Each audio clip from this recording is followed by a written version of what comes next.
Hello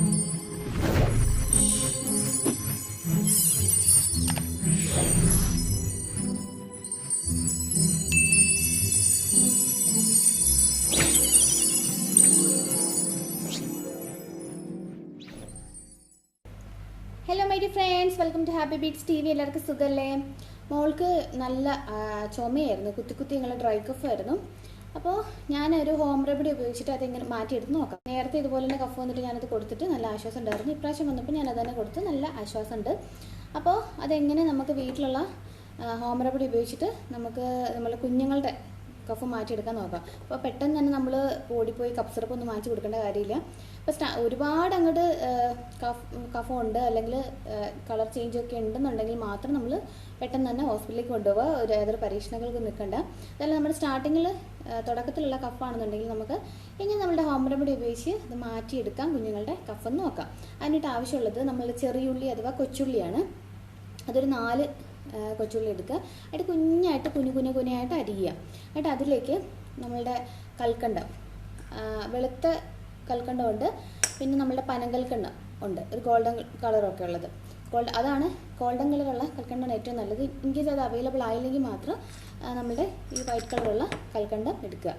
ഇത് നന്നായിട്ട് crush ചെയ്തിട്ട് നന്നായിട്ട് മിക്സിയിൽ പൊടിച്ചെടുത്തിട്ട് ഈ ഉള്ളിയുടെ നീരിലോട്ട് ഈ കൽക്കണ്ടം പൊടിച്ചത് ചേർക്കുക. എന്നിട്ട് അത് അങ്ങനെ തന്നെ അടച്ചു വെച്ചേക്കുക. അടച്ചു വെച്ച് കഴിയുമ്പോൾ കുറേ നേരം കഴിയുമ്പോഴത്തേക്കും അതിൻ്റെ അകത്തുനിന്ന് നീര് തന്നെ ഇറങ്ങും. നമ്മൾ വെള്ളമൊന്നും ഒഴിച്ച് വയ്ക്കേണ്ട ആവശ്യമില്ല. ഈ ഉള്ളിയുടെ അകത്തു നിന്നുള്ള നീര് നമുക്ക് ഇറങ്ങും. അപ്പോൾ അതൊരു കുഞ്ഞു സ്പൂണിലെടുത്തിട്ട് കുട്ടിക്ക് ഇടയ്ക്കിടയ്ക്ക് കൊടുക്കുക. അപ്പോൾ ഇതാണ് ഫസ്റ്റ് റെമഡി. ഒന്നാമത്തെ ഇത്. അതല്ലെന്നുണ്ടെങ്കിൽ നിങ്ങൾക്ക് കൊടുക്കാൻ പറ്റുകയാണെന്നുണ്ടെങ്കിൽ കൽക്കണ്ടം ഇതുപോലെ തന്നെ നന്നായിട്ട് കൽക്കണ്ടം പൊടിച്ചെടുത്തത്, പനകൽക്കണ്ടം കിട്ടുകയാണെന്നുണ്ടെങ്കിൽ പനകൽക്കണ്ടം തന്നെ യൂസ് ചെയ്യുക. അതല്ലെന്നുണ്ടെങ്കിൽ നമ്മുടെ വൈറ്റ് കളർ കൽക്കണ്ടം. പിന്നെ മഞ്ഞൾപ്പൊടി, ഒരു ചെറിയ ടീസ്പൂൺ മഞ്ഞൾപ്പൊടി മതി. അത് നമ്മൾ ഇതിലേക്ക് ചേർക്കുക. പിന്നെ അതുകൂടാണ്ട് ഇഞ്ചി ഈ ഒരു കഷ്ണത്തിൻ്റെ പകുതി മതിയാകും കേട്ടോ. പകുതി എടുക്കുക. പകുതി എടുത്തിട്ട് അത് ഇതിലേക്ക് ഇടുക. പിന്നെ നമ്മുടെ കുരുമുളക് നന്നായിട്ട്, ഇതിപ്പോൾ ഞാൻ പൊടിച്ചെടുത്തതാണ്, മിക്സിയിൽ ഓൾറെഡി പൊടിച്ചെടുത്ത കുരുമുളക് പൊടിയാണ്. അപ്പോൾ ഈ കുരുമുളക് പൊടിച്ചതും കൂടി ഇതിലേക്ക് മിക്സ് ചെയ്യുക. എന്നിട്ട് ഇഞ്ചി, കുരുമുളക് പൊടിച്ചത്, പിന്നെ കൽക്കണ്ടം, ഒരു ടീസ്പൂൺ മഞ്ഞൾപ്പൊടി, പിന്നെ നമ്മളുടെ ഹണി, ഇത് ഒരു ടീസ്പൂൺ തന്നെ ഹണി ഇതിലേക്ക് ചേർക്കുക. കുരുമുളക് ഒരുപാട് അധികമായി പോകരുത്. ചില കുഞ്ഞുങ്ങൾക്കത് ഭയങ്കര കുത്തലായിരിക്കും. എന്നാൽ ഒട്ടും തീരെ കുറഞ്ഞും പോകാൻ പാടില്ല.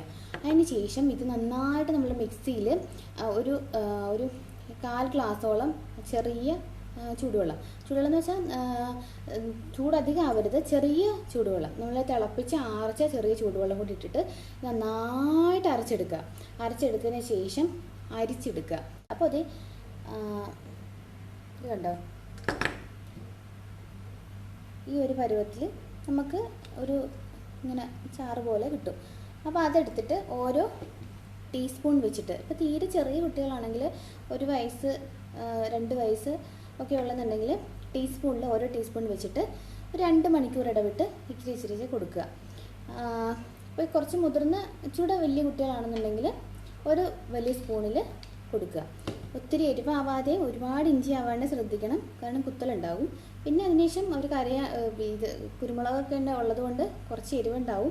അപ്പോൾ അതിനനുസരിച്ച് നമ്മൾ ഒരുപാട് തേൻ കൂടരുത്, ജസ്റ്റ് മധുരം ബാലൻസ് ചെയ്ത് കൊടുക്കാനായിട്ടും ശ്രദ്ധിക്കാം. അപ്പോൾ ഇത് കൊടുത്തിട്ടുണ്ടെങ്കിൽ എന്തായാലും ചുമ നന്നായിട്ട് കുറയും. കൽക്കണ്ടം എന്ന് പറയുന്നത് ഏകദേശം ഈ വലിപ്പത്തിലുള്ള കൽക്കണ്ടം, ഈ ഒരു വലിപ്പത്തിലുള്ള കൽക്കണ്ടാണ് നമുക്ക് വേണ്ടത്. പിന്നെ തേൻ, ഒരു ടീസ്പൂൺ തേനാണ് വേണ്ടത്. പിന്നെ ഒരു ചെറിയ കഷ്ണം ഇഞ്ചി, ഒരു ടീസ്പൂൺ മഞ്ഞൾപ്പൊടി. അപ്പോൾ അത് ഉണ്ടാക്കിയിട്ട് കൊടുത്തിട്ടുണ്ടെങ്കിൽ നന്നായിട്ട് ഡ്രൈ കഫ് പെട്ടെന്ന് തന്നെ മാറും. ഒരു സ്പൂൺ വെച്ച് കൊടുക്കുകയാണെങ്കിൽ 3 നേരം കൊടുക്കുക. ഒരു ടീസ്പൂൺ വെച്ചാണെങ്കിൽ 2 മണിക്കൂർ അല്ലെങ്കിൽ 3 മണിക്കൂർ ഇടവിട്ട് കൊടുക്കുക. നല്ല കഫ് ഉണ്ടെങ്കിൽ എന്തായാലും 2 മണിക്കൂർ 3 മണിക്കൂർ ഇടവിട്ട് എന്തായാലും കൊടുക്കുക. അപ്പോൾ നല്ല ആശ്വാസം ഉണ്ടാവും. എന്തായാലും ആശ്വാസം മാത്രമല്ല, 2 ദിവസം കൊടുക്കുമ്പോൾ തന്നെ നമുക്ക് നല്ല മാറ്റം ഉണ്ടാവും. ഇപ്പോൾ നമ്മൾ കഫ് സിറപ്പൊക്കെ ഉപയോഗിക്കുകയാണെങ്കിൽ ആദ്യം കുറേ ജസ്റ്റ് ഇങ്ങനെ ചുമച്ച് മാത്രം ആദ്യം ഈ കഫ് കൂടിക്കഴിഞ്ഞിട്ട് എന്തായാലും കുറയുള്ളൂ. അതിങ്ങനെ 5 to 7 days, ചിലപ്പോൾ ഒരുപാട് ദിവസം ഇത് ലാസ്റ്റ് ചെയ്യും. അപ്പോൾ എന്തായാലും കുഞ്ഞുങ്ങൾക്ക് ഇത് ഉണ്ടാക്കി കൊടുക്കുക. അപ്പോൾ ഈ 2 റെമഡിയിൽ 2 എളുപ്പമല്ല, നമ്മുടെ വീട്ടിൽ ഏറ്റവും അവൈലബിൾ ആയിട്ടുള്ള സാധനങ്ങളാണ് എല്ലാം. അപ്പോൾ കുഞ്ഞുങ്ങൾക്ക് ഉണ്ടാക്കി കൊടുക്കുക. ഇത് എപ്പോഴും നമ്മൾ വീട്ടിൽ സ്റ്റോർ ചെയ്യുക. തേനാണെങ്കിലും കൽക്കണ്ടാണെങ്കിലും നമ്മുടെ വീട്ടിലെപ്പോഴും സ്റ്റോർ ചെയ്തിട്ടുണ്ടാവണം. അപ്പോൾ നിങ്ങളെല്ലാവരും നോക്കിയിട്ട് ശേഷം കുഞ്ഞുങ്ങൾക്ക് കൊടുത്ത് നോക്കുക. അതുകൊണ്ട് യാതൊരു ദൂഷ്യഫലങ്ങളൊന്നുമില്ല, സൈഡ് എഫക്ട്സ് ഒന്നുമില്ല. അപ്പോൾ ഇതുപോലെ ചുമ വരുമ്പോൾ ജസ്റ്റ് ഒന്ന് കൊടുത്ത് നോക്കുക. കൊടുത്ത് നോക്കി ഞാൻ എന്തായാലും കൊടുത്തിട്ട് കുഞ്ഞിന് ചുമ നന്നായിട്ട് കുറഞ്ഞു. അതാണ് ഞാൻ നിങ്ങളുമായിട്ട് ഷെയർ ചെയ്തത്. അപ്പോൾ നിങ്ങൾ ഇതുപോലെ ചുമ വരുമ്പോഴും നിങ്ങൾ കൊടുത്ത് നോക്കുക. അപ്പോൾ ഇതുപോലെ മറ്റൊരു റെമഡി ആയിട്ട് നമുക്ക് വീണ്ടും കാണാം. അതുവരേക്കും ടാറ്റാ, ബൈ.